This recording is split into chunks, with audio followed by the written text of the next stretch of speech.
Hello friends, आज अपन पढ़ेंगे संविधान सभा के बारे में। संविधान सभा जिसने भारतीय संविधान का निर्माण किया था।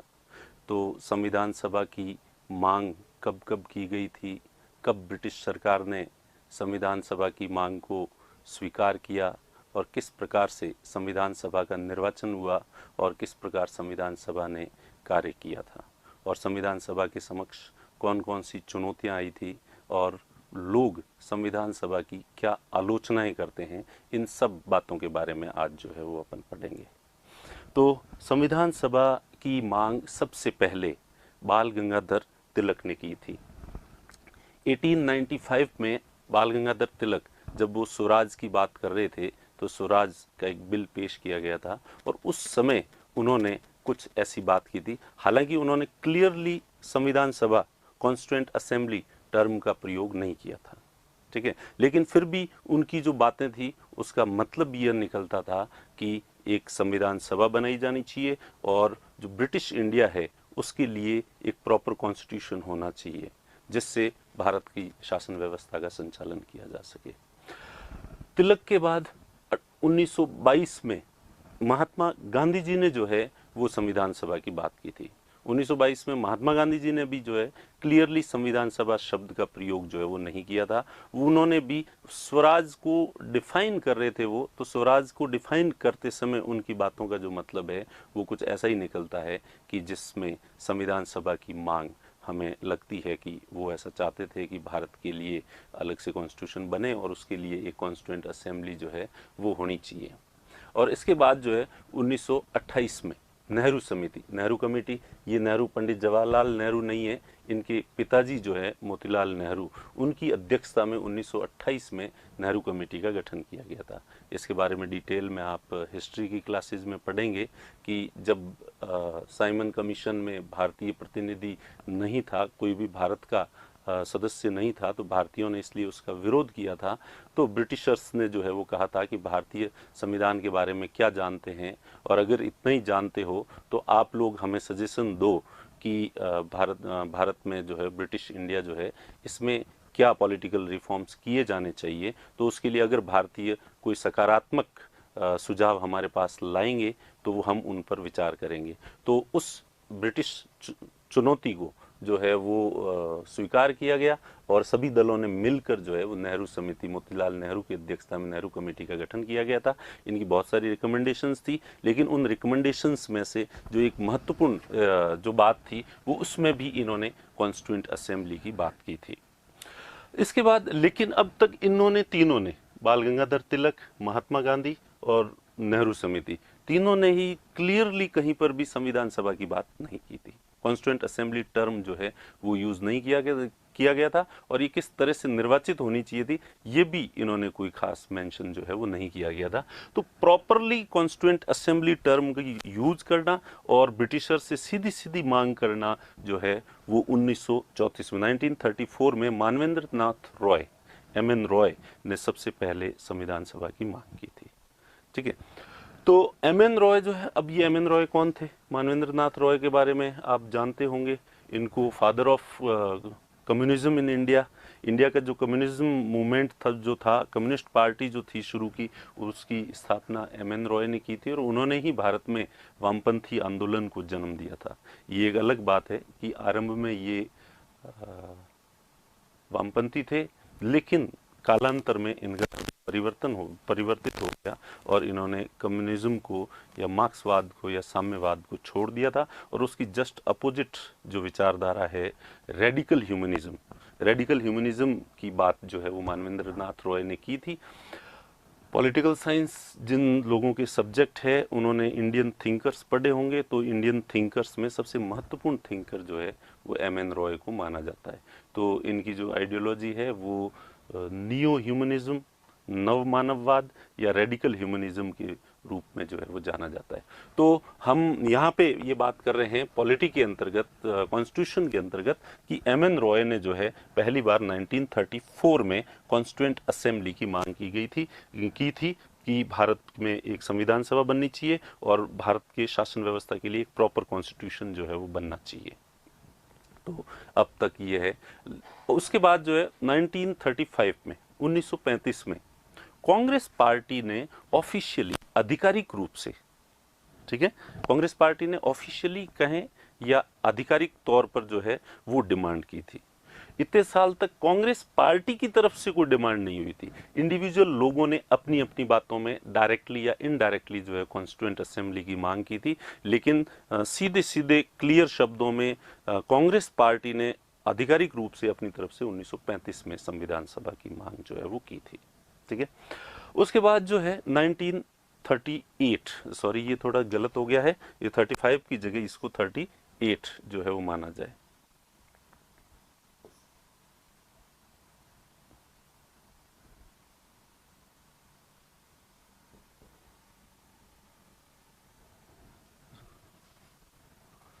ठीक है, इसको 38 माना जाए। ठीक है, तो ये देख लेना, थोड़ा कट कर देना।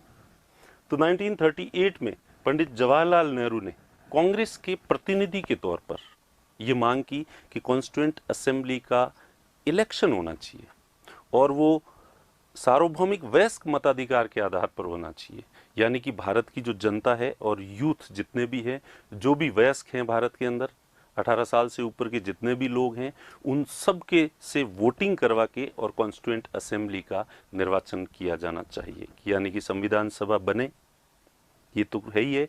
साथ में वो किस तरह से बननी चाहिए, भारतीयों की होनी चाहिए और भारतीयों के द्वारा निर्वाचित की जानी चाहिए और डायरेक्ट इलेक्शन होना चाहिए। ऐसी मांग जो है पंडित जवाहरलाल नेहरू ने 1938 सॉरी उसमें जो है वो की थी। उसके बाद जो है, लेकिन अब तक जो है अंग्रेज कोई जवाब नहीं दे रहे थे। उन्होंने, उनकी तरफ से कॉन्स्टिट्यूएंट असेंबली की कोई चर्चा नहीं की गई थी। ब्रिटिशर्स की तरफ से पहली बार कॉन्स्टिट्यूएंट असेंबली की चर्चा की गई थी 1940 के अंदर। अगस्त प्रस्ताव, अगस्त ऑफर। ये अगस्त प्रस्ताव क्या थे, ये भी आप जब मॉडर्न हिस्ट्री पढ़ेंगे तब आप जो है इसके बारे में पढ़ेंगे, अगस्त प्रस्तावों के बारे में। सेकेंड वर्ल्ड वॉर शुरू हो गया था और ब्रिटिश सरकार ने भारत को भी उस युद्ध में शामिल कर दिया था मित्र राष्ट्रों की तरफ से। इस चीज़ का भारतीयों ने विरोध किया था और विशेष तौर पर कांग्रेस ने इसका विरोध किया था। कांग्रेस का मानना था कि दूसरे विश्व युद्ध में भारत के हित जुड़े हुए नहीं हैं, इसलिए भला भारत इस युद्ध का हिस्सा क्यों बने। तो इसलिए कांग्रेस ने इसका बड़े स्तर पर जो है वो विरोध किया था और कांग्रेस की जो प्रांतीय सरकारें थी उन्होंने इस्तीफे दे दिए थे। ठीक है, और उनके इस्तीफे के बाद ये अलग बात है कि मुस्लिम लीग ने मुक्ति दिवस जो है वो मनाया था, तो वो एक अलग है, आप मॉडर्न हिस्ट्री में जो है वो पढ़ेंगे। तो सेकेंड वर्ल्ड वॉर के समय भारतीयों का समर्थन प्राप्त करने के लिए ब्रिटिश सरकार ने जो है वो भारतीयों को अगस्त प्रस्ताव दिए थे, अगस्त ऑफर्स जो है वो दिए थे, जिसमें भारत में पॉलिटिकल रिफॉर्म्स करने की बात की गई थी। तो वो डिटेल में इसके बारे में आप जो है वो मॉडर्न हिस्ट्री में पढ़ेंगे, जैसा कि मैंने कहा पहले भी। तो अब जो है वो ब्रिटिशर्स ने इन अगस्त प्रस्तावों में हालांकि डायरेक्टली यहाँ पर भी कॉन्स्टिट्यूएंट असेंबली शब्द का प्रयोग नहीं किया गया था, यहाँ पे भी उन्होंने यही कहा था कि युद्ध समाप्त होने के बाद संविधान बनाने के लिए हम भारतीयों को आमंत्रित करेंगे, यानी जब युद्ध खत्म हो जाएगा उसके बाद we will invite Indians to frame Indian constitution. तो ये बात जो है वो इसमें की गई थी। ये तो कुल मिला के ये है कि अब भी क्लियरली इसमें कॉन्स्टिट्यूएंट असेंबली की बात जो है वो नहीं की गई थी। अब कॉन्स्टिट्यूएंट असेंबली का पहला जो जिक्र है, प्रॉपरली जिक्र जो है 1942 का क्रिप्स मिशन। अब अगेन जिस तरह से अगस्त ऑफर आए थे वैसे के वैसे भारतीयों ने अगस्त ऑफर को भारतीयों ने ठुकरा दिया था और भारतीय अब भी युद्ध में ब्रिटेन की सहायता करने के समर्थन में पक्ष में नहीं थे और लगातार जो है वो विरोध बढ़ता जा रहा था और अंतर्राष्ट्रीय स्तर पर भी इस चीज़ को नोटिस किया जा रहा था कि भारत जो है वो ब्रिटेन के साथ नहीं है। और भारतीयों का तर्क था कि ब्रिटेन एक तरफ हिटलर की तानाशाही नीतियों और साम्राज्यवादी नीतियों का विरोध कर रहा है और वहीं खुद ब्रिटेन जो है वो हिटलर जैसी ही नीतियां भारत में लागू कर रहा है। तो इसलिए अंतर्राष्ट्रीय स्तर पर ब्रिटेन की थोड़ी निंदा हो रही थी, तो वो निंदा कम कैसे हो सकती है कि भारतीयों का अगर समर्थन प्राप्त कर ले। तो भारतीयों को राजी करने के हर संभव प्रयास जो है वो ब्रिटेन के द्वारा किए जा रहे थे। तो इसी के तहत जो है सर स्टेफर्ड क्रिप्स के नेतृत्व में क्रिप्स मिशन जो है वो भारत भेजा गया था 1942 में। क्रिप्स ने भी भारतीयों को बहुत सारे प्रलोभन दिए, हालांकि भारतीयों ने उसको ठुकरा दिए थे। लेकिन हमारे यहाँ पे जो रिलेवेंसी है, जो अपन क्रिप्स मिशन को पढ़ रहे हैं, वो कॉन्स्टिट्यूएंट असेंबली के सेंस में पढ़ रहे हैं, संविधान सभा के लिए। तो क्रिप्स मिशन में पहली बार निर्वाचित संविधान सभा का प्रावधान था। क्लियरली पहली बार कॉन्स्टिट्यूएंट असेंबली टर्म का प्रयोग क्रिप्स मिशन में किया गया था। और इसमें ये भी प्रयोग था, ये भी था प्रावधान कि ये जो संविधान सभा होगी ये निर्वाचित होगी। हालांकि ये अप्रत्यक्ष रूप से निर्वाचित होगी, जैसा कि नेहरू जी ने जो मांग की थी कि प्रत्यक्ष रूप से जो है यूनिफॉर्म एडल्ट फ्रेंचाइज के आधार पर जो है वो निर्वाचन किया जाना चाहिए। वो मांग तो नहीं मानी गई थी, लेकिन इनडायरेक्टली जो है वो निर्वाचित की जानी चाहिए। तो इसमें सही प्रॉपर तरीके से प्रोविजन था कि संविधान सभा का निर्वाचन जो है प्रांतीय विधानमंडलों के निम्न सदन के सदस्यों के द्वारा किया जाना चाहिए, आनुपातिक प्रतिनिधित्व पद्धति व एकल संक्रमणीय मत के द्वारा किया जाना चाहिए। तो दोनों चीजें थी। पद्धति कौन सी अपनाई जानी चाहिए थी? इसमें कहा था proportional representative system by the mean of single transferable vote. आनुपातिक प्रतिनिधित्व पद्धति एकल संक्रमणीय मत के द्वारा। अब ये proportional representative system by the mean of single transferable vote क्या होता है, ये यहाँ हम डिटेल में नहीं पढ़ेंगे क्योंकि ये थोड़ा ज़्यादा लंबा हो जाएगा। इसको हम जब प्रेसिडेंट के इलेक्शन पढ़ेंगे तब इसको जो है वो एक्सप्लेन करूँगा। ठीक है, तो राष्ट्रपति का चुनाव, उपराष्ट्रपति का चुनाव, हमारे राज्यसभा के सदस्यों के चुनाव, उन सब में proportional representative system by the mean of single transferable vote का प्रयोग जो है वो किया जाता है। उन सब के चुनाव में आनुपातिक प्रतिनिधित्व पद्धति एकल संक्रमणीय मत के द्वारा जो है की जाती है। तो ये हम आगे चल के जो है वो एक्सप्लेन करेंगे। और जैसा कि मैंने पहले भी कहा है कि पॉलिटी के अंदर बहुत सारी ऐसी टर्म्स होगी जिनको हम अभी एक्सप्लेन नहीं कर पाएंगे, और इसलिए वो चीज़ें आपको समझ में नहीं आएगी, लेकिन समय आने पे, सही समय पे हम इनको एक्सप्लेन करेंगे और तब आपको उनका मतलब जो है वो समझ में आ जाएगा। तो क्रिप्स मिशन ने कहा था कि भाई प्रोपोर्शनल रिप्रेजेंटेटिव सिस्टम के द्वारा जो है वो संविधान सभा का निर्वाचन किया जाना चाहिए। और अब इसमें इनडायरेक्ट अगर करोगे, इनडायरेक्ट चुनाव होना चाहिए। इनडायरेक्ट करोगे तो किसके द्वारा? जनता से वोट नहीं लोगे तो किसके द्वारा? प्रांतीय विधानमंडल के निम्न सदन के सदस्यों के द्वारा। प्रांतों के जो लेजिस्लेचर है, प्रोविंशियल लेजिस्लेचर जो है, उनकी जो लोअर हाउस है, जैसे कि इसको ऐसे, प्रांत का मतलब है राज्य। अभी वर्तमान में जिस तरह से हमारे राज्य हैं, और राज्यों के विधानमंडल में दो चीज़ें होती है, विधानसभा और विधान परिषद, लेजिस्लेटिव असेंबली और लेजिस्लेटिव काउंसिल। तो उस समय भी कई राज्यों में दोनों सदन थे और कुछ राज्यों में एक ही सदन था। जैसा कि अब भी जो है वो हमारे देश में कई राज्यों में दोनों सदन है, दोहरी विधायिका है, जबकि दोहरी विधायिका नहीं, दो सदन है, और कई राज्यों में एक ही सदन है। ठीक है, तो उस समय निम्न सदन का मतलब विधानसभा, विधानसभा और विधान परिषद जैसे इस समय है। तो विधान परिषद तो कुछ ही राज्यों में है, जबकि सभी राज्यों में विधानसभाएं हैं। तो विधानसभा निम्न सदन होता है। तो उस समय भी जो उस समय के निम्न सदन थे राज्यों के, प्रांतों के, उसके जो सदस्य हैं वो संविधान सभा का निर्वाचन करेंगे। तो मेरे ख्याल से आप समझ गए होंगे कि क्रिप्स मिशन ने कहा था कि जितने भी प्रांत हैं, राज्य हैं, उनके जो निम्न सदन हैं, उन निम्न सदन के जो सदस्य, यानी निम्न सदन के सदस्य वर्तमान में एमएलए कहलाते हैं। वर्तमान में जो एमएलए होते हैं, उस समय पहले भी एमएलए हुआ करते थे। तो वो एमएलए ही संविधान सभा का निर्वाचन करेंगे। तो अब आपके दिमाग में ये बात क्लियर हो जानी चाहिए कि ये प्रोविजन जो है क्रिप्स मिशन में जो है किया गया था। लेकिन चूंकि भारतीयों ने क्रिप्स मिशन के प्रस्तावों को ठुकरा दिया था, तो इसलिए जो है क्रिप्स मिशन के प्रस्तावों को ठंडे बस्ते में डाल दिया गया था और संविधान सभा का निर्वाचन नहीं हो पाया था। उसके बाद 1947 में हमारा देश आज़ाद होता है, और आज़ादी से ठीक एक साल पहले 1946 में जो है कैबिनेट मिशन जो है वो भारत आया था। अब कैबिनेट मिशन क्यों कहते हैं इसको? क्योंकि इसमें 3 सदस्य थे और वो तीनों ब्रिटेन के कैबिनेट मिनिस्टर्स थे, इसलिए जो है इसको कैबिनेट मिशन कहते हैं। और 3 सदस्यों में से एक तो स्टेफर्ड क्रिप्स ही थे, एक एवी अलेक्जेंडर थे और एक उस समय secretary of state for India Pethick Lawrence जो है वो थे। तो वो 3 कैबिनेट मंत्री जो है वो भारत आए थे और उनका उद्देश्य था भारतीयों को स्वतंत्रता कैसे दी जाए। इसके लिए मुस्लिम लीग और कांग्रेस के बीच जो टकराव था, मुस्लिम लीग चाह रही थी कि भारत का बंटवारा हो और उसके बाद भारत को आज़ादी मिले। कांग्रेस का मानना था कि भारत का बंटवारा नहीं हो और तुरंत भारत को आज़ादी दी जाए।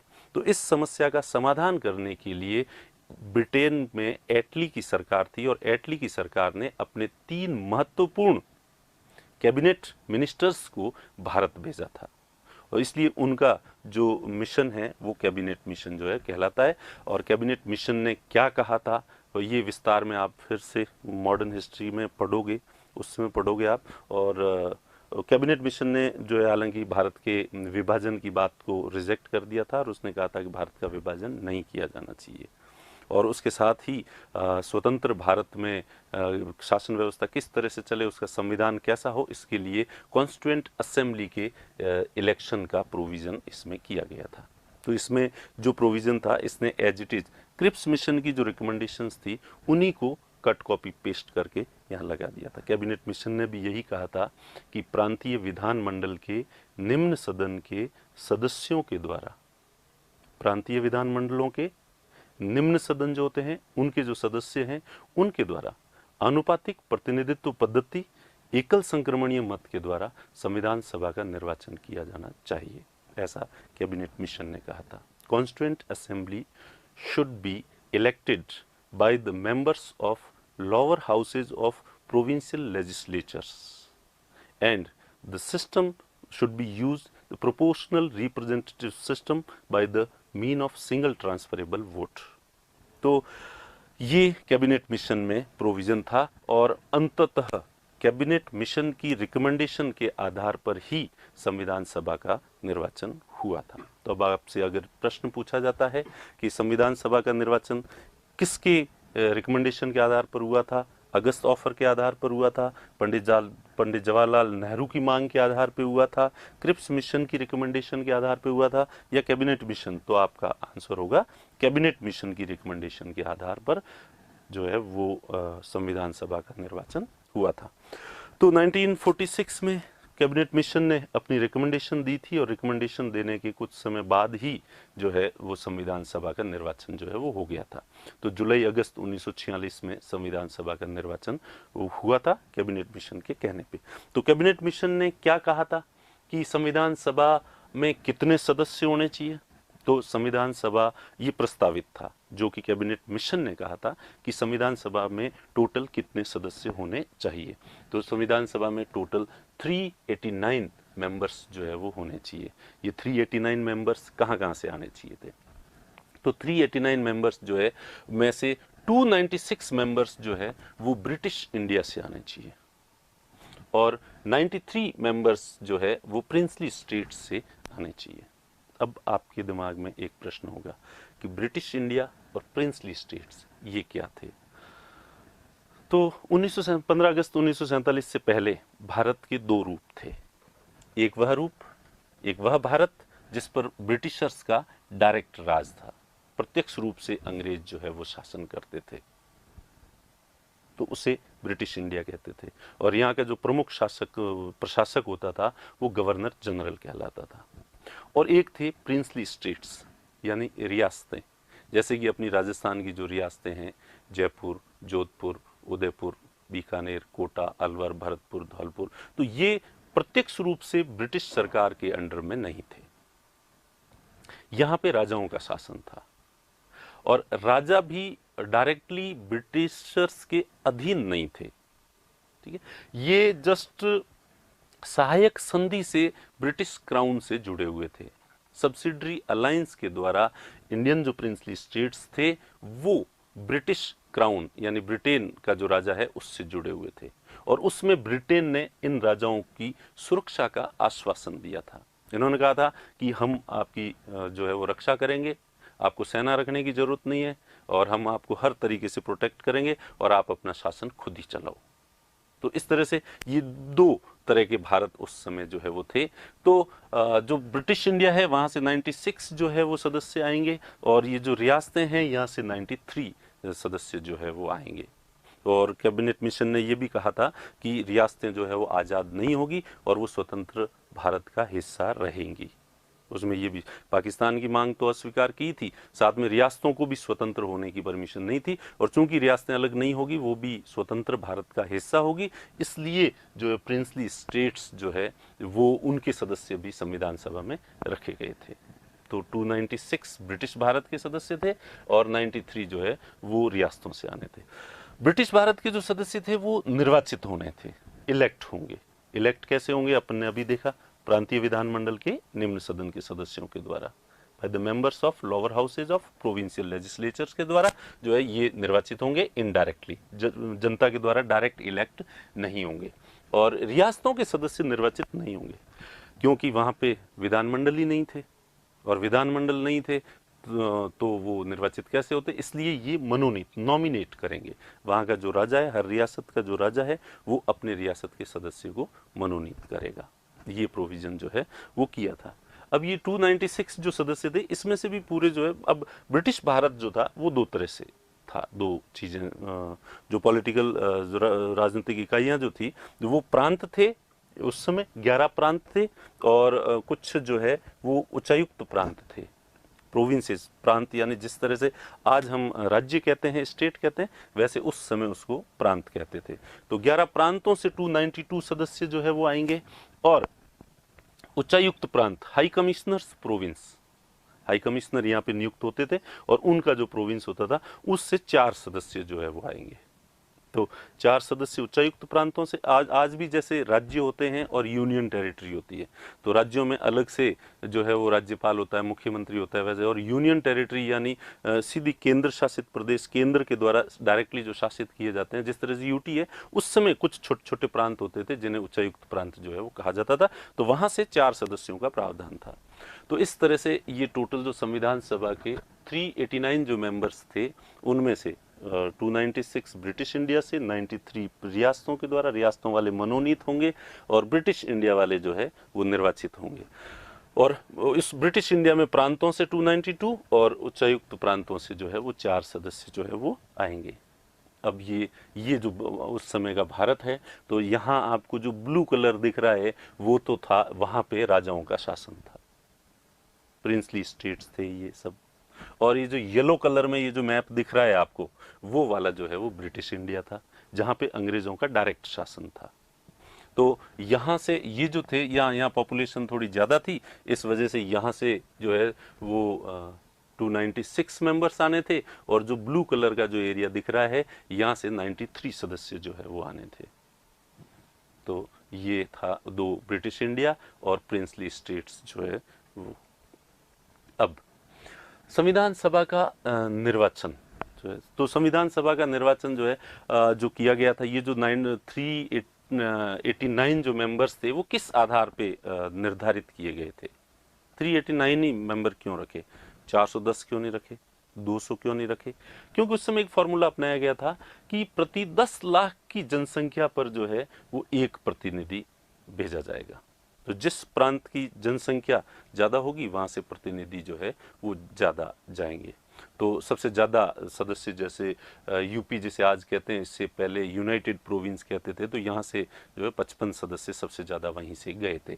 तो जनसंख्या के आधार पर प्रतिनिधि भेजे जाते थे, भले कोई रियासत हो उससे भी प्रतिनिधि जनसंख्या के आधार पर जाएंगे, और प्रांत है उस जनसंख्या, तो 10 लाख की जनसंख्या पर जो है वो एक प्रतिनिधि भेजने का प्रावधान किया गया था। उसके बाद इसका जो निर्वाचन है इसके बारे में अपन एक्सप्लेन कर चुके हैं। प्रोपोर्शनल रिप्रेजेंटेटिव सिस्टम का प्रयोग किया गया था। निर्वाचक मंडल जो है, तो निर्वाचक मंडल जैसा कि मैंने आपको बता दिया, प्रांतीय विधानमंडल के निम्न सदन के सदस्यों के द्वारा इसका निर्वाचन किया गया था। Lower houses of provincial legislatures के जो मेंबर्स हैं उनके द्वारा जो है किया जाएगा। और सिंगल ट्रांसफरेबल वोट ये क्या होते हैं, ये सारी चीज़ें जो है, जैसा कि मैंने कहा, अपन आगे प्रेसिडेंट वाला जो चैप्टर पढ़ेंगे तो उसमें इन चीज़ों को एक्सप्लेन करेंगे। उसके बाद जो अनुपातिक प्रतिनिधित्व पद्धति का मतलब क्या होता है, इसका मतलब होता है कि जब समाज में कई सारे वर्ग होते हैं, जैसे उस समय भारत में वो धार्मिक माहौल थोड़ा वैसा कटुतापूर्ण था, इसलिए अलग अलग धर्म के आधार पर जो है आनुपातिक, कि जिस धर्म के जितने जनसंख्या है उसी अनुपात में संविधान सभा में उनको प्रतिनिधित्व भी दिया जाना चाहिए। तो आनुपातिक प्रतिनिधित्व देने के लिए तो इसमें आनुपातिक प्रतिनिधित्व केवल मुस्लिम्स और सिखों को दिया गया था। जैन, बौद्ध, क्रिश्चियंस, इनको आनुपातिक प्रतिनिधित्व नहीं दिया गया था, क्योंकि इनकी तरफ से ऐसी कोई मांग भी नहीं थी। तो डिमांड सबसे ज़्यादा मुस्लिम कर रहे थे, इसलिए मुस्लिम्स ने को जो है वो रिजर्वेशन दिया गया था, सिखों को दिया गया था, और बाकी सामान्य, इसमें सामान्य में सभी आ जाते थे, हिंदू, जैन, बौद्ध, ईसाई, यहूदी, जितने भी हैं बाकी सब जो है वो सामान्य जनरल कैटेगरी में थे। तो ये जो आनुपातिक प्रतिनिधित्व जो है ये उसमें मुस्लिम्स के लिए 78 सीट्स थी, सिखों के लिए 4 सीट रिजर्व की गई थी। ये ऐसी सीट थी जहां पे मुस्लिम ही खड़े हो सकते हैं, और ये ऐसी सीट थी जहां सिख ही खड़े हो सकते हैं, और जनरल के लिए 210 सीट्स जो है वो थी यहाँ पे। तो ये जो 210 सीट थी जनरल की। अब कांग्रेस ने यहाँ पे जो चुनाव हुआ था, तो कांग्रेस ने ये जो मुस्लिम लीग की 78 थी इसमें से 3 सीट जीती थी, और सिखों के लिए जो 4 सीट थी इसमें भी कांग्रेस 4 में से 3 कांग्रेस ने जीत ली थी, और 210 जो जनरल की सीट थी इसमें कांग्रेस ने जो है वो 199 सीट्स जो है वो जीती थी। तो इस तरह से जो है ये सीटें जो है वो आरक्षित की गई थी तीनों के लिए। ठीक है, तो अब अपन देखें कि मुस्लिम लीग ये जो 78 थी, इसमें 73 सीट पे मुस्लिम लीग जीती थी। लेकिन अब आपको लग रहा होगा इन सबको जोड़ो तो 389 तो नहीं होते। तो यहां ध्यान रहे कि जो 93 रियासतों के लिए सीट थी जिससे मनोनीत किए जाने थे, ठीक है, यहां पे प्रोपोर्शनल रिप्रेजेंटेटिव सिस्टम नहीं था, यहां पे आनुपातिक प्रतिनिधित्व पद्धति नहीं थी, और जो उच्चायुक्त प्रांत से 4 सीटें थी वहां पर भी ये आनुपातिक प्रतिनिधित्व पद्धति नहीं थी। तो ये आनुपातिक प्रतिनिधित्व पद्धति कहां पे थी? ये आनुपातिक प्रतिनिधित्व पद्धति 292 जो ब्रिटिश इंडिया के जो प्रांत थे वहां पे जो है ये थी। तो इनका टोटल करोगे तो आपको जो है वो 292 मिलेगा। तो अब कांग्रेस ने कितनी सीट जीती टोटल? तो कांग्रेस ने 3 तो मुस्लिम के लिए रिजर्व थी वहां से जीत ली, 3 जो सिखों के लिए रिजर्व थी वहां से जीत ली, और 199 जो सामान्य सीटें थी उनमें जीत ली, और जो 4 सीट उच्चायुक्त प्रांतों के लिए थी उस 4 में से 3 जीत ली थी कांग्रेस ने। इसलिए अगर इनका टोटल करेंगे अपन तो ये 208 सीट। तो संविधान सभा के निर्वाचन रिजल्ट जब आए जुलाई अगस्त में, अगस्त के फर्स्ट वीक में 4-5 अगस्त के आसपास जो इसके रिजल्ट आ गए थे, जुलाई अगस्त 1946 है ये, इसको वैसे पढ़े 1946 में संविधान सभा का चुनाव हुआ था, और चुनाव में कांग्रेस ने 208 सीट जीती थी, और बाकी भी जो सदस्य जीते थे उनमें से भी कांग्रेस को समर्थन प्राप्त था। तो करीब 215 सदस्य जो है कांग्रेस के समर्थक थे इस संविधान सभा में। ये केवल इसकी बात है, ब्रिटिश इंडिया की बात है, रियासतें अलग हैं। और मुस्लिम लीग के पास केवल 73 जो है वो सीट्स थी, और मुस्लिम लीग को अब समझ में आया, पहले मुस्लिम लीग का दिमाग नहीं चला।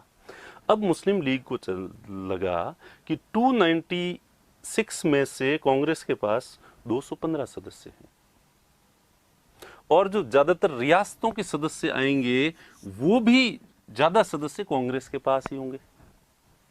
तो मुस्लिम लीग का और टोटल जो सदस्य होने थे 389, इसमें 73 जो सदस्य कांग्रेस के हैं वो क्या कर लेंगे? वो तो कुछ नहीं कर सकते। अब कांग्रेस जैसा चाहे वैसा संविधान बनाएगी, क्योंकि संविधान में ऐसा कोई प्रोविजन नहीं था कि स्पेशल मेजोरिटी चाहिए, सर्वसम्मति से होना चाहिए प्रस्ताव पारित, ऐसा कोई प्रोविजन नहीं था। इसका मतलब था कि संविधान सभा जो है साधारण बहुमत से प्रस्ताव पारित कर सकती है, और साधारण बहुमत से ज्यादा कांग्रेस के पास बहुमत था। इसलिए मुस्लिम लीग ने चुनाव होते ही, नतीजे आते ही, नतीजों को देखते ही संविधान सभा का बहिष्कार कर दिया कि हम जो है अब इस संविधान सभा की कार्रवाई में भाग नहीं लेंगे।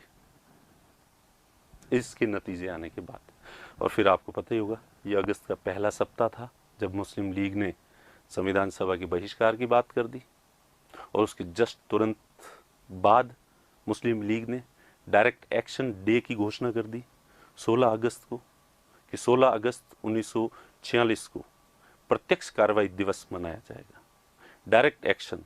अब मुस्लिम लीग ने कह दिया कि सीधी उंगली से घी नहीं निकले तो उंगली को टेढ़ा करना पड़ेगा। ये हिंदू इतनी आसानी से हमारी शर्तें नहीं मानेंगे और विभाजन को स्वीकार नहीं करेंगे, तो इसलिए अब इनको दिखा दो कि हिंदू और मुसलमान साथ नहीं रह सकते, और इतने दंगे करो कि हिंदू खुद विभाजन के समर्थक हो जाए।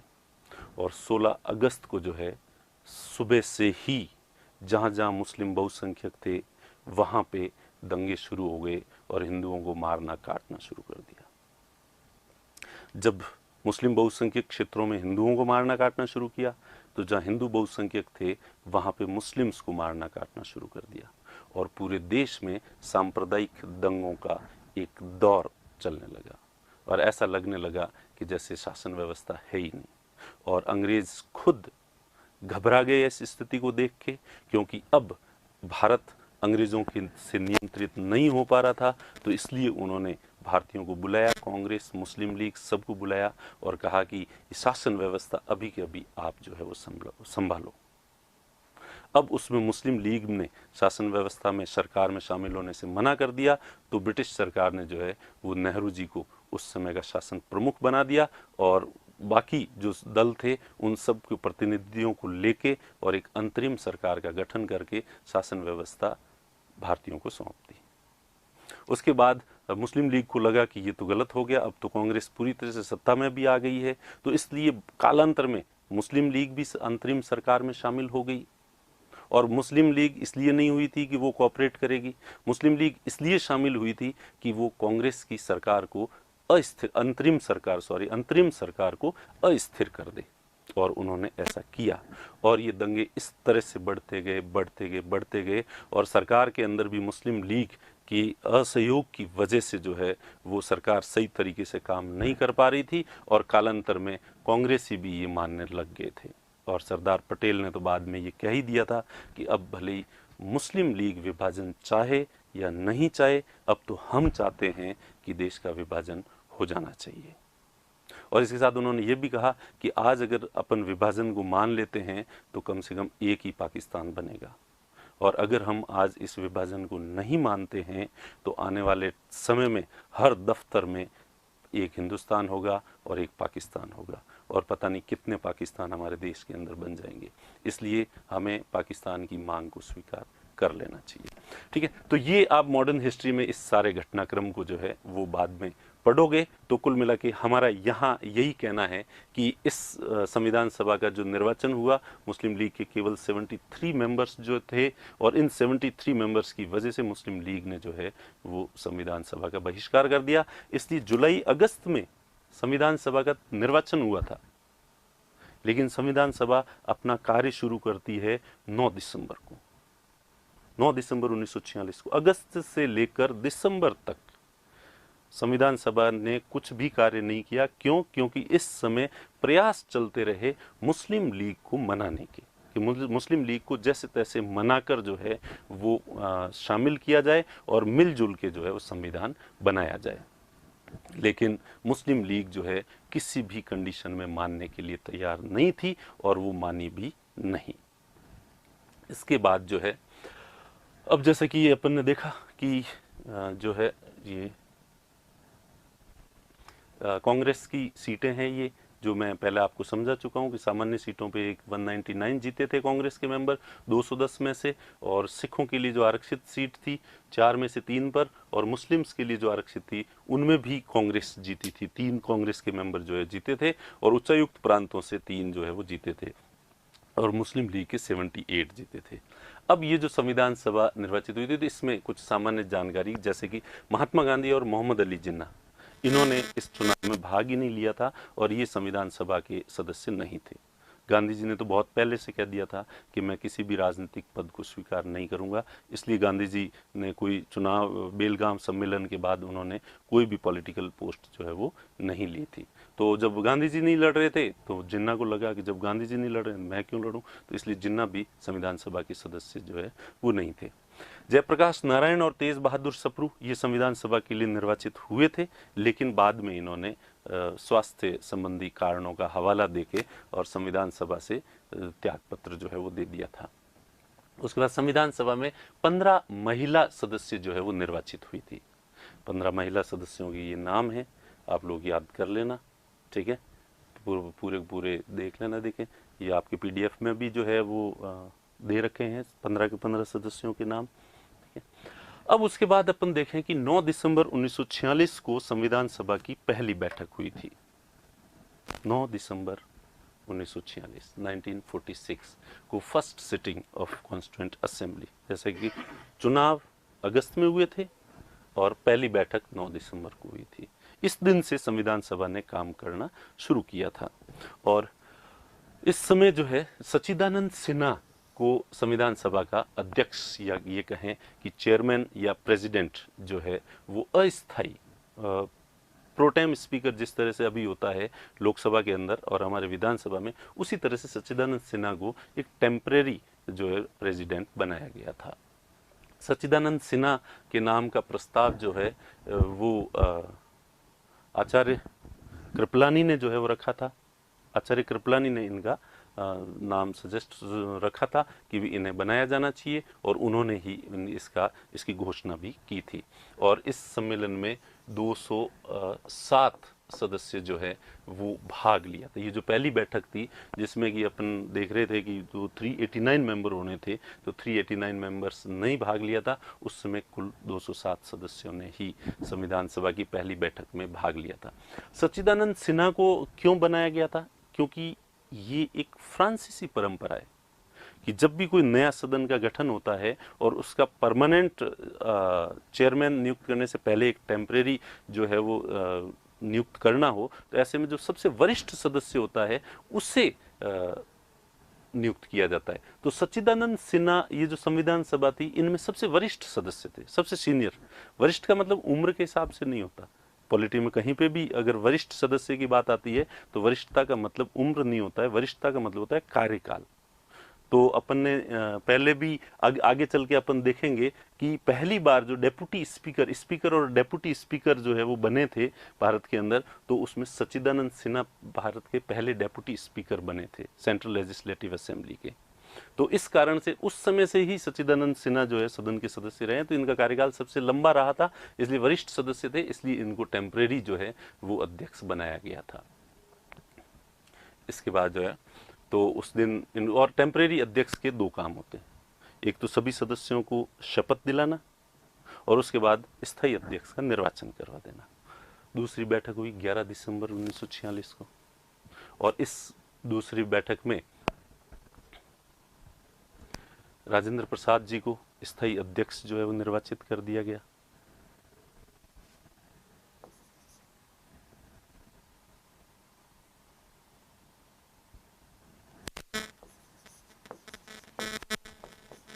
अध्यक्ष निर्वाचित कर दिया गया, निर्वाचित किया गया, ठीक है, मनोनीत नहीं किया गया था। स्थायी अध्यक्ष निर्वाचित कर दिया डॉक्टर राजेंद्र प्रसाद को और बाद में संविधान सभा के अध्यक्ष और ये कालांतर में भारत के प्रथम राष्ट्रपति भी जो है वो निर्वाचित हुए थे। उसके बाद HC मुखर्जी, इनको उपाध्यक्ष निर्वाचित किया गया था। HC मुखर्जी को संविधान सभा का कि अगर अध्यक्ष नहीं है तो उनकी जगह जो है वो HC मुखर्जी जो है डेप्यूटी प्रेसिडेंट जो है वो संविधान सभा के थे। उसके बाद BN राव को संवैधानिक सलाहकार नियुक्त किया गया।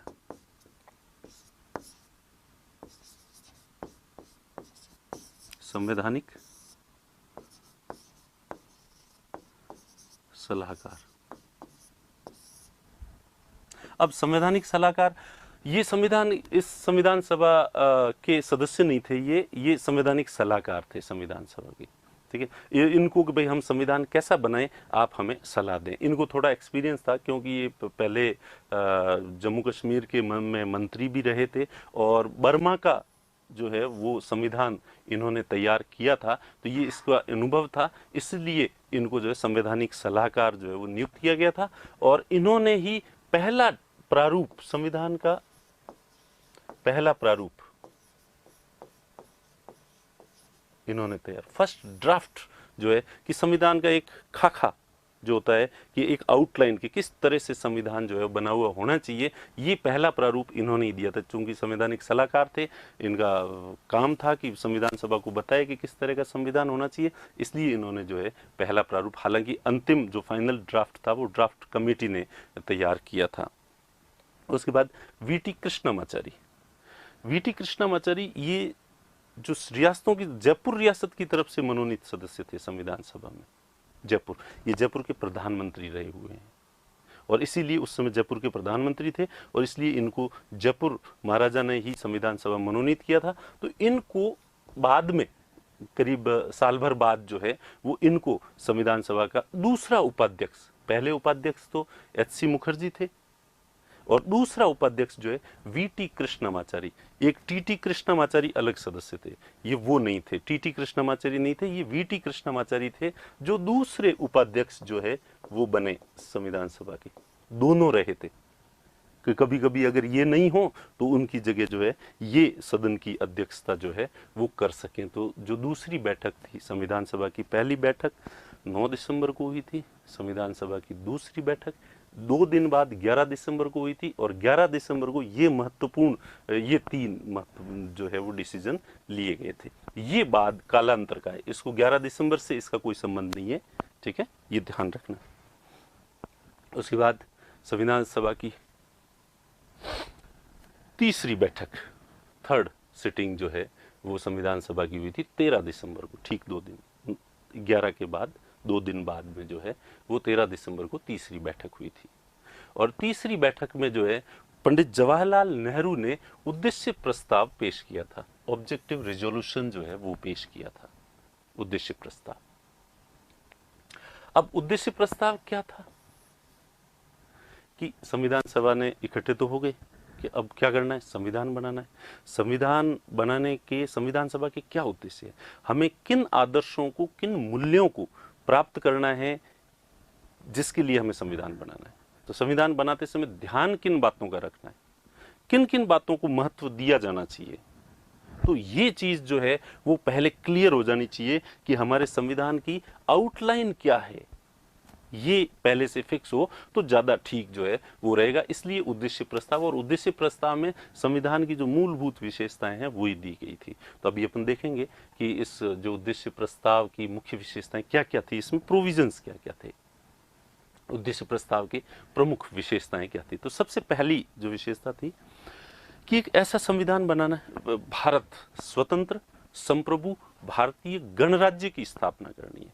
यानी इसमें महत्वपूर्ण है कि भारत एक स्वतंत्र देश होना चाहिए, संप्रभु देश होना चाहिए और साथ में गणराज्य होना चाहिए, रिपब्लिक होना चाहिए। खास बात इसमें यह है, रिपब्लिक का मतलब एक तो होता है राजतंत्र जहां पे शासन का प्रमुख राजा होता है, और एक ऐसी शासन व्यवस्था, ऐसा देश जहां का जो प्रमुख है वो वंशानुगत, हेरिडिटरी नहीं होता। राजा तो वंशानुगत होता है, राजा की तरह वंशानुगत नहीं होना चाहिए। तो जिस तरह से ब्रिटेन में क्राउन है तो ब्रिटेन रिपब्लिक नहीं है, तो इसलिए हमारी शासन व्यवस्था ब्रिटेन से काफी प्रभावित थी। तो हमें ब्रिटेन की तरह मोनार्की सिस्टम या राजतंत्र को नहीं अपनाना है। भारत क्या होना चाहिए, गणराज्य होना चाहिए। यानी कि इसका देश का जो हेड है वो प्रत्यक्ष अप्रत्यक्ष जैसे जो है निर्वाचित होना चाहिए, वंशानुगत रूप से नहीं बनना चाहिए। फिर भारत को स्वतंत्र रखना ही है, संप्रभु रखना है, इसको भी अपन आगे एक्सप्लेन करेंगे। संप्रभुता का मतलब क्या होता है, गणराज्य का मतलब क्या होता है, लोकतंत्र का मतलब क्या होता है, सब शब्दों का विशेष अर्थ होता है और समय आने पर इनको मैं एक्सप्लेन करूंगा। तथा तो भारत को एक स्वतंत्र संप्रभु भारतीय गणराज्य की स्थापना करनी है और इसके लिए एक संविधान का निर्माण करना संविधान सभा का उद्देश्य है। ये तो नाम से ही क्लियर होता है कि संविधान सभा है, तो इनका काम जो है वो संविधान का निर्माण करना है। उसके बाद दूसरा कि जो भारत बनेगा, उद्देश्य प्रस्ताव में ये क्लियर किया गया था कि संविधान सभा किसके लिए संविधान बनाएगी और उस संविधान में कौन कौन सी टेरिटरीज जो है वो शामिल होनी चाहिए। तो उसमें ये क्लियर किया गया था, एक तो ब्रिटिश इंडिया जहाँ पे अंग्रेजों का शासन है, ये स्वतंत्र संप्रभु भारतीय गणराज्य का हिस्सा होना चाहिए, ठीक है, इसका कोई भी टुकड़ा बाहर नहीं जाना चाहिए। दूसरा भारतीय राज्य, इंडियन स्टेट्स, स्टेट्स यानी रियासतें, तो जैसे कि आपने देखा तो रियासतें भी स्वतंत्र भारत का हिस्सा होनी चाहिए। अन्य भारतीय क्षेत्र का मतलब उस समय कई ऐसे क्षेत्र थे जहाँ पे पुर्तगालियों का और फ्रांसीसियों का अधिकार था, तो उनको भी स्वतंत्र भारत में शामिल करने का प्रावधान होना चाहिए, वो भी भारतीय टेरिटरी का हिस्सा होना चाहिए। अन्य राज्य या क्षेत्र जो स्वेच्छा से भारत में शामिल होना चाहिए, तो जैसे कि सिक्किम है, ये बाद में वहाँ पे रेफरेंडम करवाया गया और सिक्किम को भारत का, तो भारतीय संविधान में इस चीज़ का प्रावधान होना चाहिए कि ब्रिटिश इंडिया, रियासतें, अन्य भारतीय क्षेत्र और अन्य कोई भी राज्य या क्षेत्र जो भारत का स्वेच्छा से हिस्सा बनना चाहे, उन सब को भारत के राज्य क्षेत्र में शामिल किया जाए, उन सब को भारत के राज्य क्षेत्र में शामिलित जो है वो किया जाए। तो चारों चीज़ें याद हो गई होगी आपको, ब्रिटिश इंडिया, रियासतें, अन्य भारतीय क्षेत्र जैसे कि उदाहरण गोवा, पुदुचेरी आदि, और अन्य कोई अन्य क्षेत्र जैसे कि सिक्किम बाद में भारत में शामिल हुआ। तो ये सारे क्षेत्र जो है वो स्वतंत्र भारत में शामिल हों, ऐसा संविधान में प्रोविजन जो है वो होना चाहिए। उसके बाद जो है अगला था कि भारत जो है वो एक संघ होना चाहिए, फेडरल जो है वो होना चाहिए, और उस फेडरल के अंदर राज्यों को पूरी ऑटोनॉमी मिलनी चाहिए। राज्यों को ऑटोनॉमी का मतलब है कि जो राज्य की सरकारें हैं वो पूरी तरह से केंद्र की सरकार के अधीन नहीं होनी चाहिए और वो अपने आंतरिक मामलों के डिसीजन सब खुद ले सके और केंद्र सरकार के अधीन नहीं हो। तो इस तरह की जो व्यवस्था होती है उसमें राज्यों को ऑटोनॉमी टू द स्टेट्स को ऑटोनॉमी दी जानी चाहिए, स्वतंत्रता नहीं।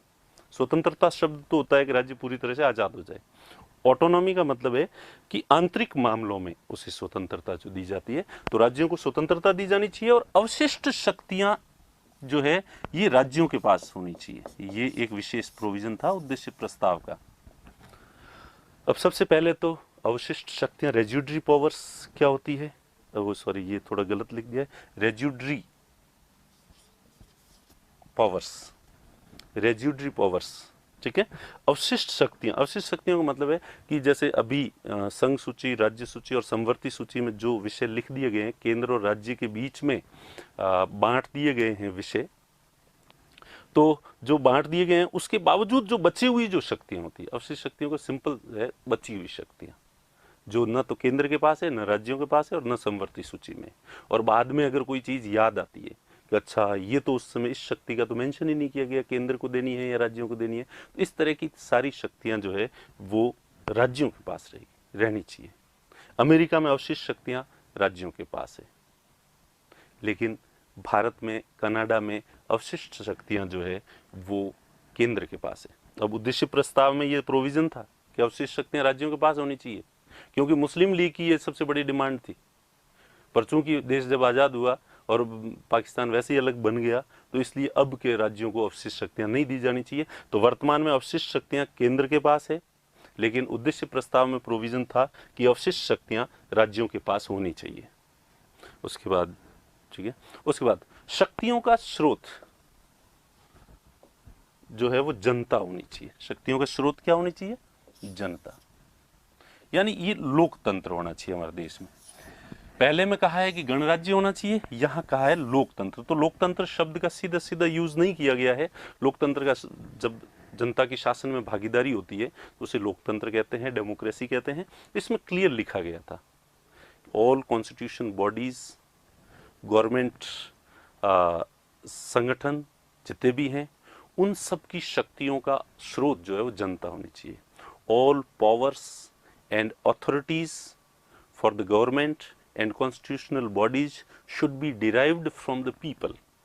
जनता से डिराइव होनी चाहिए शक्तियां सारी, और जनता से में शक्तियां निहित होती है तो उसको लोकतंत्र कहते हैं। तो कुल मिला के इसका सार एक शब्द में कहें तो भारत के अंदर लोकतांत्रिक व्यवस्था होनी चाहिए। तो उद्देश्य प्रस्ताव में कहा गया कि भारत को स्वतंत्र संप्रभु भारतीय गणराज्य बनाना है, इसके लिए संविधान बनाना है और निम्न क्षेत्रों को भारत में शामिल करने का प्रावधान करना है।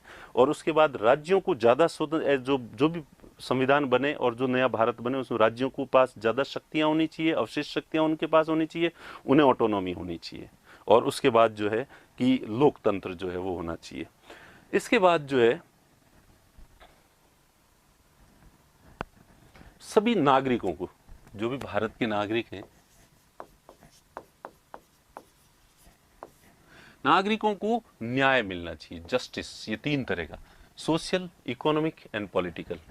ये प्रस्तावना में भी अपन पढ़ेंगे और वहाँ पे इसको एक्सप्लेन करेंगे कि सामाजिक न्याय का क्या मतलब होता है, आर्थिक न्याय का क्या मतलब होता है, राजनीतिक न्याय का क्या मतलब होता है। तो ये अपन आगे चल के इसको एक्सप्लेन जो है वो करेंगे।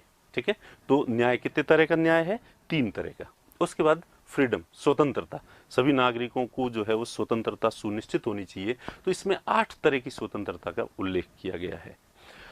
ये विचार, अभिव्यक्ति, विश्वास, धर्म और उपासना, thought expression, belief, faith and worship, ये जो 5 है ये आपको प्रस्तावना में भी मिलेंगे। प्रियम्बल जब पढ़ेंगे तो उसमें भी है ये 5 तरह की जो है वो लिबर्टी देने की बात, liberty of thought expression, belief, faith and worship. ठीक है, तो ये 5 तरह की स्वतंत्रता वहां पे भी है और ये भी प्रस्तावना में जो है वो शामिल है, 3 तरह का न्याय। लेकिन यहाँ पे 3 एक्स्ट्रा है। ऑक्यूपेशन, किसी भी तरह का व्यवसाय व्यक्ति को जो है वो करता है, यूनियन, संघ बनाने की उसको स्वतंत्रता है, और एक्टिविटीज, किसी भी तरह की एक्टिविटीज, आप जो भी कार्य है, आप धार्मिक सम्मेलन करो, कोई और भी किसी तरह के मेले लगाओ वगैरह, किसी तरह की एक्टिविटीज जो है वो भी करने का अधिकार होना चाहिए। तो ये कुल मिला के 5 तो आगे भी याद होगा, ये आगे भी रिवाइज होगी जब अपन प्रस्तावना पढ़ेंगे तब। और 3 ये नई है, और ये अभी पूछा भी गया था पिछले RS जो मुख्य परीक्षा हुई थी ये 2018 वाली, उसमें ये था कि उद्देश्य प्रस्ताव में कितने तरह की स्वतंत्रताओं का उल्लेख जो है वो किया गया है। तो ये 8 तरह की स्वतंत्रता का उल्लेख जो है वो किया गया है। और इक्विलिटी, तो ये भी वापस ये प्रतिष्ठा और अवसर की जो समता है ये आपको जो है वो प्रस्तावना में मिलेगी। और इसके साथ साथ विधि के समक्ष जो है वो समानता। तो 3 तरह की उद्देश्य प्रस्ताव में कितने तरह की स्वतंत्रताएं हैं? 8 तरह की। और कितने तरह की समानता, इक्विलिटी है? 3 तरह की, प्रतिष्ठा, अवसर और विधि के समक्ष।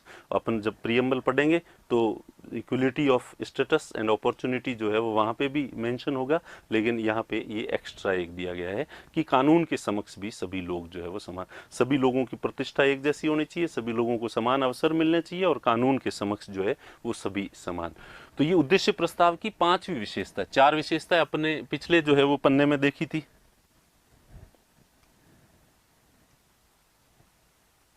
ठीक है, ये 4 पिछले पन्ने में देखी थी और ये 5वीं जो है वो अगले पन्ने में जो है।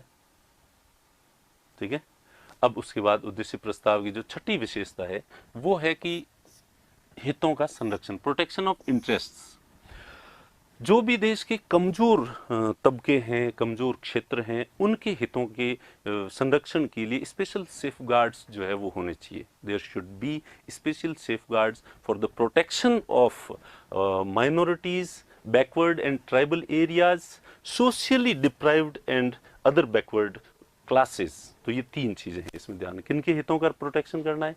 जो भी देश में माइनॉरिटी है इनके हितों का विशेष रूप से संरक्षण जो है वो होना चाहिए।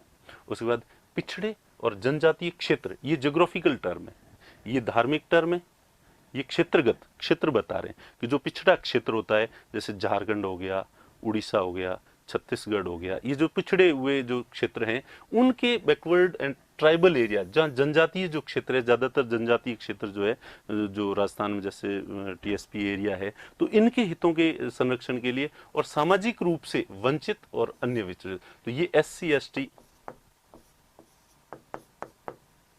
OBC इनके हितों की प्रोटेक्शन के लिए। तो उद्देश्य प्रस्ताव में पहले ही ये संविधान सभा ने तय कर लिया था कि हम जो संविधान बनाएंगे उस संविधान में अल्पसंख्यकों का विशेष ध्यान रखा जाएगा, पिछड़े हुए जो क्षेत्र है उनके हितों का प्रोटेक्शन किया जाएगा और सामाजिक रूप से जो पिछड़े वर्ग हैं उनको भी, जो जातीय व्यवस्था में जो पिछड़े हुए हैं उनको भी जो है वो हिस्सेदारी दी जाएगी।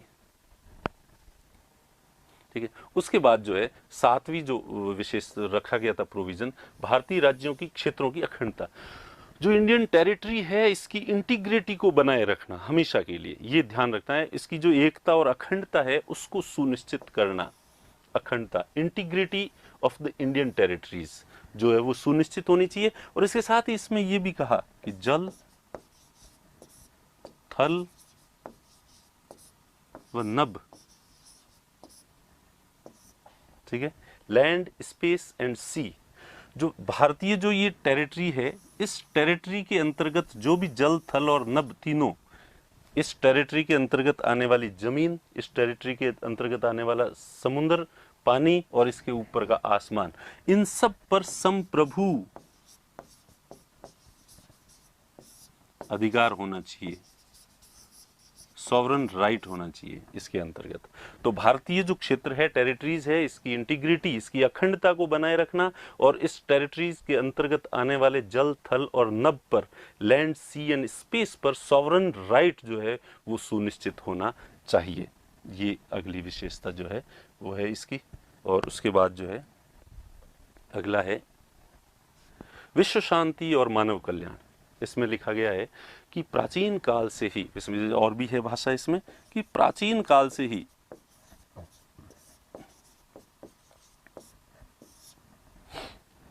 भारत का विश्व में विशिष्ट स्थान है। भारतीय संस्कृति शुरू से ही पूरे विश्व में जो है एक विशिष्ट स्थान रखती है। तो एक ऐसा संविधान हो जो भारत की इस विशिष्टता को बरकरार रख सके और आने वाली भी कई सदियों तक भारत का विश्व में महत्वपूर्ण स्थान जो है वो हो। उसी तरह से पहचाना जाए भारत जैसा कि आज से पहले पहचाना जाता था। इतिहास में जिस तरह से विशिष्ट पहचान रखता था, वैसी विशिष्ट पहचान बनी रहनी चाहिए। और उसके साथ ही विश्व शांति और मानव कल्याण, world peace and welfare of mankind, ये दोनों विश्व में शांति बनाए रखें। भारत की ऐसा संविधान हो जो कि विश्व के अंदर अराजकता उत्पन्न नहीं करे हमारी सरकारें, और विश्व शांति को हमेशा हम प्रोत्साहन दें। और विश्व शांति के साथ साथ प्रत्येक मनुष्य का जो है वो कल्याण सुनिश्चित होना चाहिए। ठीक है, तो आज यहीं तक पढ़ेंगे अपन, और अगला जो हिस्सा है वो अगले वीडियो में अपन जो है वो देखेंगे। तो आज अपन ने जो है जो अब तक देखा है कि अगर अपन शुरू से इसको देखें तो सबसे पहले तो अपन ने देखा कि संविधान सभा,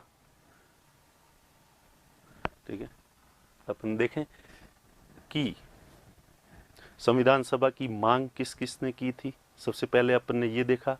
उसके बाद अंततः कैबिनेट मिशन के कहने पर संविधान सभा का निर्वाचन हुआ। संविधान सभा में कितने सदस्यों का प्रावधान था और अंततः कितने सदस्य जो है वो निर्वाचित हुए थे, ये हमने देखा। और उसके बाद जो है संविधान सभा की मुस्लिम लीग ने संविधान सभा में भाग नहीं लिया। 9 दिसंबर से संविधान सभा ने अपना काम करना शुरू किया। 9 दिसंबर को पहली बैठक हुई, 11 दिसंबर को दूसरी बैठक हुई, 13 दिसंबर को तीसरी बैठक हुई, और तीसरी बैठक में जवाहरलाल नेहरू ने उद्देश्य प्रस्ताव जो है वो रखा था। और ये उद्देश्य प्रस्ताव अंततः 22 जनवरी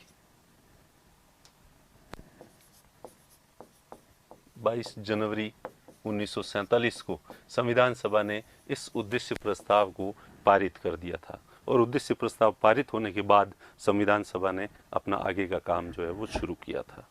तो इस तरह से अपन ने ये देखा। और अगली क्लास में जो है वो अपन देखेंगे कि 15 अगस्त 1947 के बाद संविधान सभा की भूमिका में क्या बदलाव आ गया, और उसके साथ ही संविधान सभा ने अनेक कमेटियों का गठन किया और कमेटियों के माध्यम से अपना कार्य किया। तो कौन कौन सी महत्वपूर्ण समितियों का गठन किया गया था, और संविधान सभा ने कुछ महत्वपूर्ण निर्णय लिए थे, जैसे राष्ट्रगान और राष्ट्रगीत का निर्णय लेना। और इसी तरह से जो है संविधान सभा की कई लोग आलोचनाएं करते हैं, तो वो आलोचनाएं क्या है, क्या वो सही है या नहीं है, ये सब चीज़ें जो है वो अपन अगले वीडियो में जो है वो देखेंगे। धन्यवाद।